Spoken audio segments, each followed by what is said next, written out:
1966년도에서 1969년도까지 월남전에 참전했을 때였다.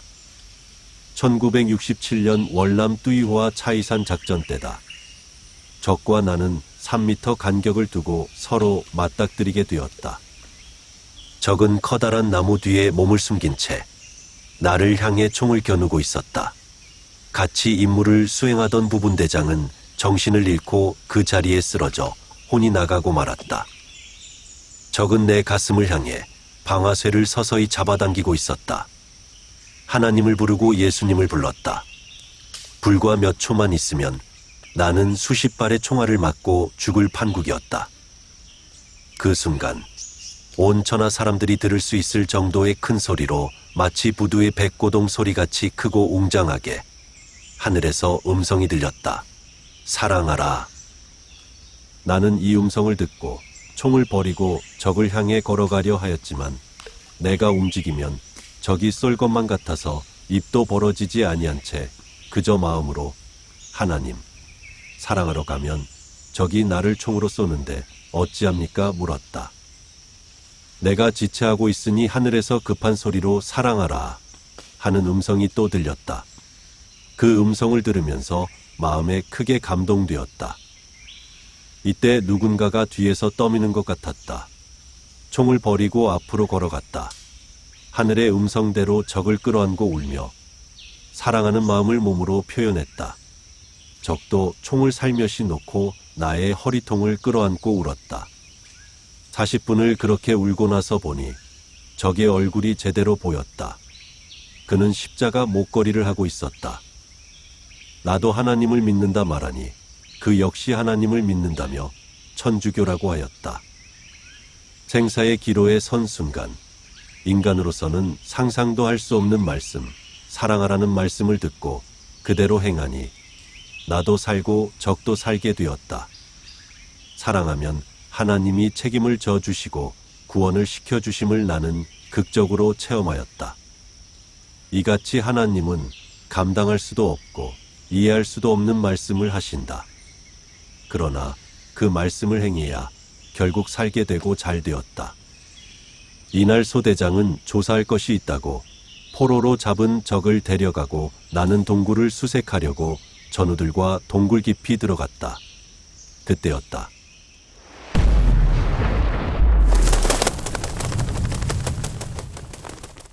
밖에서 폭음 소리가 나서 나와 보니 피비린내가 사방에 가득하여 우리는 모두 구토를 하였다.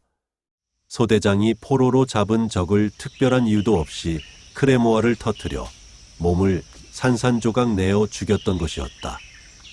그는 비록 적이었지만 내 생명을 살려주었고 나도 그 생명을 살려준 고로 너무나도 사랑스러워 좋아했는데 그를 죽인 것을 보고 당장 소대장에게 쫓아가 물었다.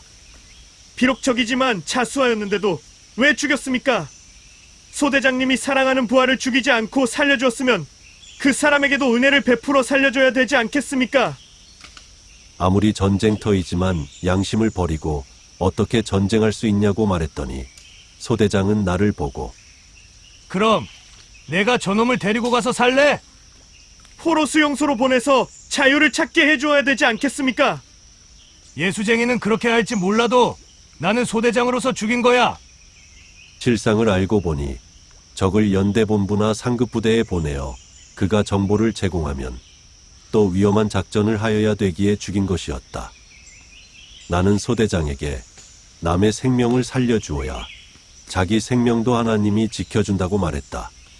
소대장은 내가 신앙생활을 철저히 하는 것을 알기에 내 말을 흘려듣지 않았다.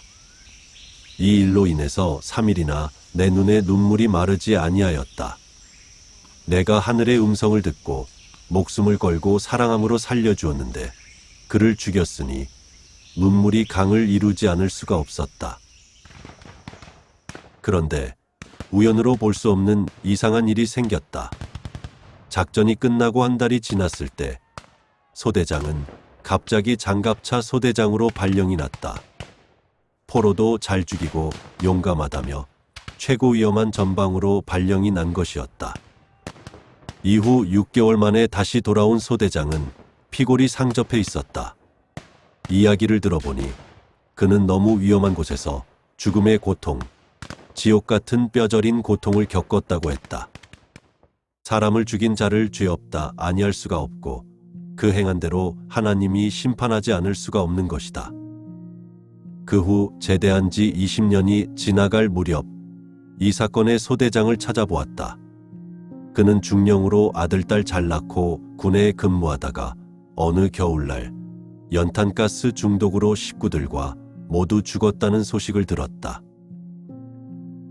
1966년에서 1969년 사이 베트남 뚜이와에서 전투할 때였다.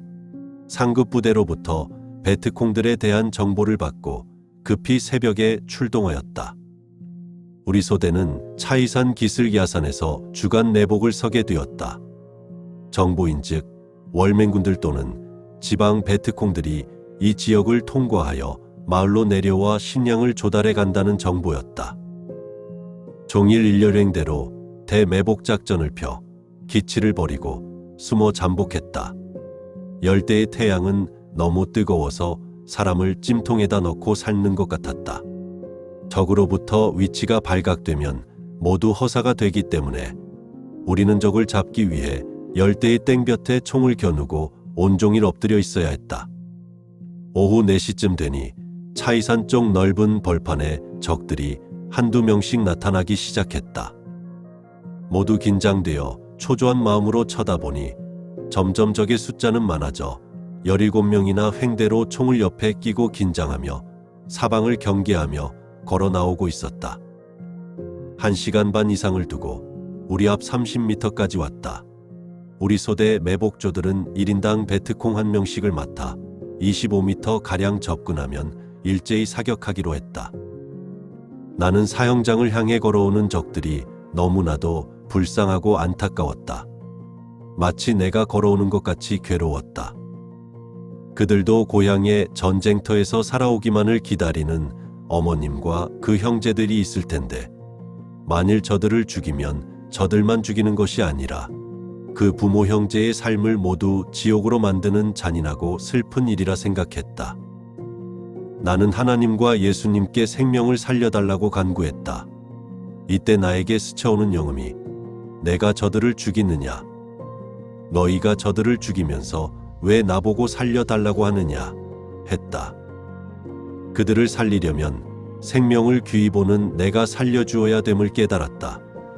적들은 살금살금 허리를 구부리고 우리가 배치된 숲을 쳐다보며 몇 발자국 걸어오더니 예감이 이상한지 쭈그리고 앉아서 사방을 뚫어지게 살피고 있었다. 조금 있으면 소대장의 명령하에 일제히 집중사격을 퍼붓게 될 것이었다. 더 이상 지체하면 안 된다고 판단했다. 이때 나는 긴장으로 참았던 기침을 콜록거리며 해버렸다. 적들은 일순간 제자리에서 엎드렸다. 서로 무슨 말을 하고 있었다. 혹시 무슨 소리를 들었냐고 확인하는 것 같았다. 나는 답답한 그들의 모습을 보고 내 앞에 위장된 억새풀을 한 주먹 쥐고 흔들었다. 적들의 눈에 띄었는지 그들은 번개처럼 오던 길로 도망치고 말았다. 생명을 사랑하는 마음이 내 가슴에 불타니 생명이 살아나는 표적이 또 일어났다. 적을 살려주는 그 같은 나의 행함으로 1년이 넘도록 그 많은 작전을 했지만 내가 소속된 중대는 인원 손실이 없었다. 그러다 1차 월남 파병 임무를 마치고 한국에 돌아왔다. 다시 3개월 후에 월남에 재파월하여 소속된 부대였던 3중대로 지원하여 갔을 때는 많은 전우들이 전사하여 보이지 않았다. 내가 다시 왔던 그날도 몇 명이 또 전사하여 온 중대가 초상집이 되어 중대장까지 울고 있었다. 내가 있었던 1년보다 내가 없었던 3개월 동안 작전 횟수가 훨씬 적었는데도 생명의 손실은 9배 이상이나 더 입었다. 아무리 전쟁터지만 적의 생명을 사랑하고 내 몸같이 대해주던 내가 있었을 때는 전우들의 생명을 하나님이 지켜주었음을 깨달았다. 생명을 사랑하는 자가 없어지니 생명을 지키는 성벽이 무너진 것이다. 한 사람의 생명이라도 살려주는 조건을 세우면 그 행한 대로 생명을 보호해 주신다. 사랑은 위대한 표적을 낳는다. 내가 생명을 사랑하니 하나님은 내게 오늘날 지구촌의 생명을 구원하며 보람되게 사는 삶을 주셨다. 하나님은 사랑의 본체이시다. 하나님이 인간을 사랑하지 않고서는 지구촌에 구원의 이상세계가 올 수 없다. 인간도 마찬가지다. 그를 사랑하지 않고서는 구원의 이상세계를 이룰 수 없는 것이다. 하나님은 자신이 창조한 자들을 사랑하사 시대를 따라 그들을 구원하라고 보낸 자를 마음과 뜻과 목숨을 다해 사랑하지 않고서는 구원받을 수 없도록 하심을 절실히 깨달아야 되겠다. 지금도 하나님이 주시는 화복은 쉬지 않고 연속되고 있다. 누구든지 화받을 짓을 하면 화를 받게 되고 복받을 짓을 하면 복을 받게 되는 것이다. 실상은 그를 사랑하지 아니함으로 화를 받는 것이다. 사랑이 없으면 사랑 없는 심판을 한다고 하셨다. 인간을 창조하실 때 사랑의 본체로 창조하셨다.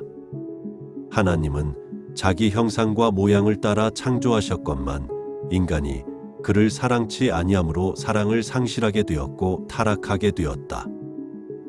다시 가치를 회복하려면 하나님을 더 사랑함으로 복직하게 되는 것이다. 어느 시대 누구를 막론하고 하나님을 더 사랑할 때까지 계속 심판하신다. 인간을 창조하신 자를 사랑치 않으니 인간끼리 목숨을 걸고 사랑할지라도 사랑으로 인하여 서로 원수가 되기도 하고 근심과 걱정을 하고 뼈가 썩고 골이 쑤시는 고통을 겪기도 한다.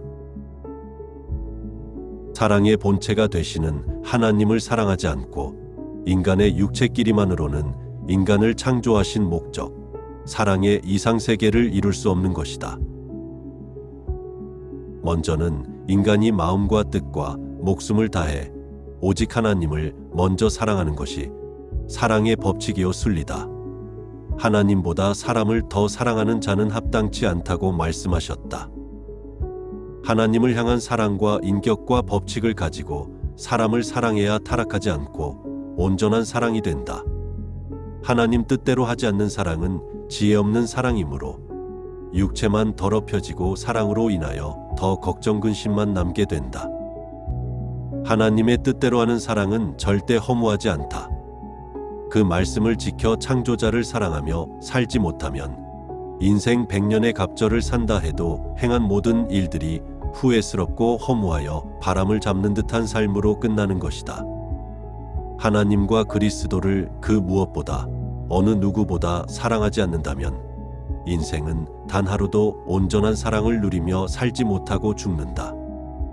우리가 그를 사랑하는데 사랑을 쓰지 않고 헛된 데 쓰면 구원을 이룰 수 없고 오히려 심판을 받게 되는 것이다.